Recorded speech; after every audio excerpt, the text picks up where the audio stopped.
Bonjour à toutes et tous, bienvenue au projet Sirène Ichazamiak. Ce projet a été créé par la Fondation Cristina Nea de San Sébastien, le Marland Ballet de Biarritz et la municipalité de Pampelune.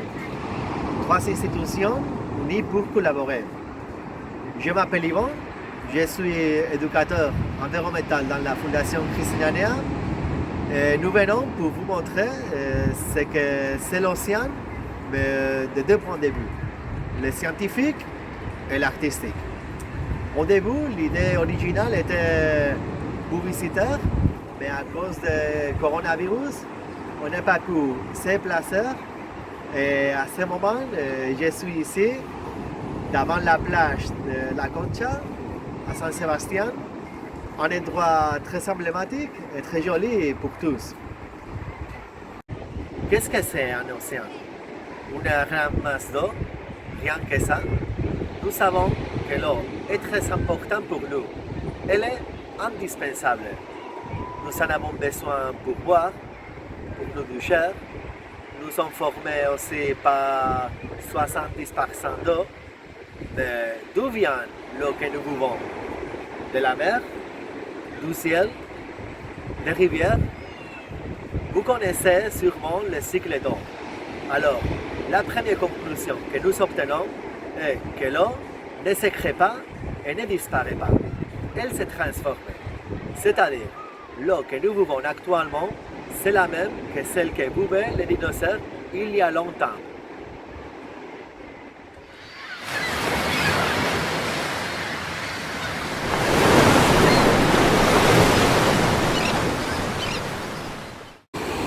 Voici la planète Terre, connue aussi comme la planète bleue à cause de la couleur qui prédomine quand on la voit depuis l'espace. Mais savez-vous quelle est la proportion d'eau sur la planète? Voyons les données.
Nous avons vu que la proportion d'eau douce sur la planète est très petite. Alors, la deuxième conclusion que nous obtenons est qu'il ne faut pas le gaspiller. Cependant, même si nous ne buvons pas de l'eau salée, les océans font d'autres fonctions très importantes pour que la vie sur la planète soit possible.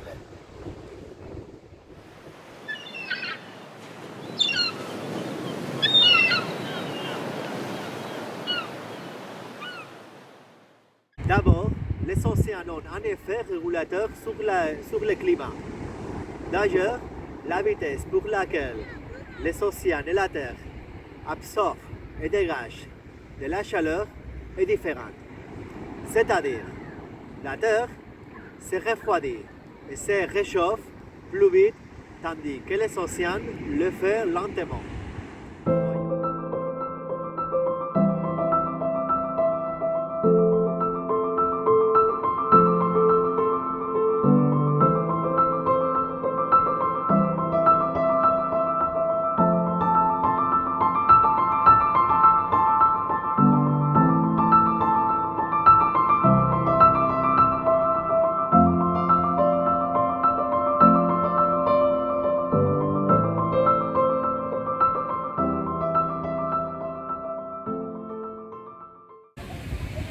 Cet effet ne se limite pas seulement au littoral. Il provoque aussi des courants marins qui se déplacent d'un endroit à l'autre comme s'ils étaient des rivières dans les océans. Ces courants marins sont chargés aussi de la nourriture dont s'alimentent des animaux.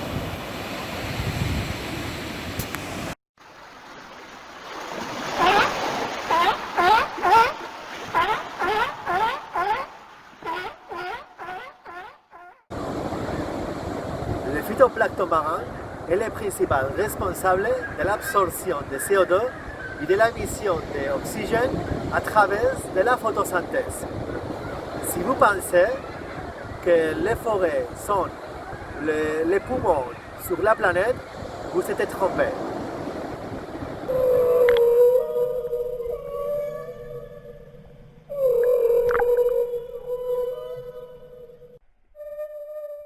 Pour finir, les océans sont la grande source d'une grande quantité de ressources naturelles. Nous obtenons des poissons, de la nourriture, du pétrole et des gaz naturels.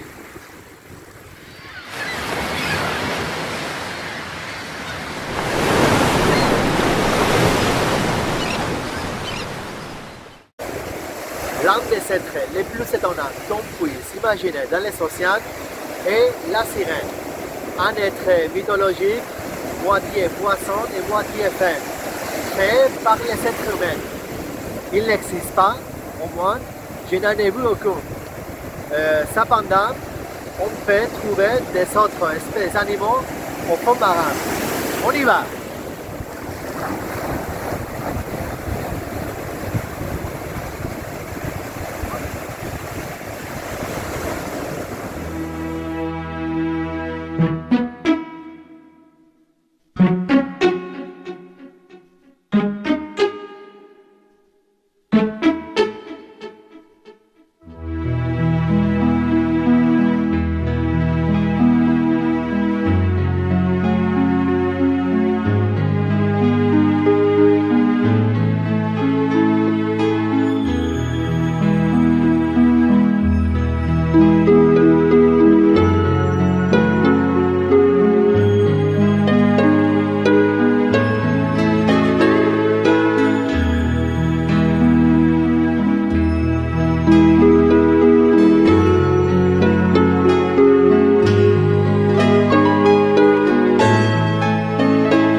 les sirènes, il y a une autre chose dans les océans créée par l'être humain qu'on peut trouver. Il s'agit du plastique, un élément qu'on utilise quotidiennement, mais il finit souvent dans la mer et cause la mort des animaux et de la pollution des océans. Il peut aussi finir chez nous quand nous mangeons des poissons. Pour l'éviter, on peut faire des petites choses, mais ils sont très importantes. On peut emporter un sac en toile au magasin. On peut éviter les emballages. On peut aussi ne pas jeter les déchets par terre. Et on peut, par exemple, emporter ces bouteilles d'ici quand on va à la plage. Ce sont des exemples qui aideront aux océans à rester propres. Nous sommes partis du problème, mais aussi de la solution.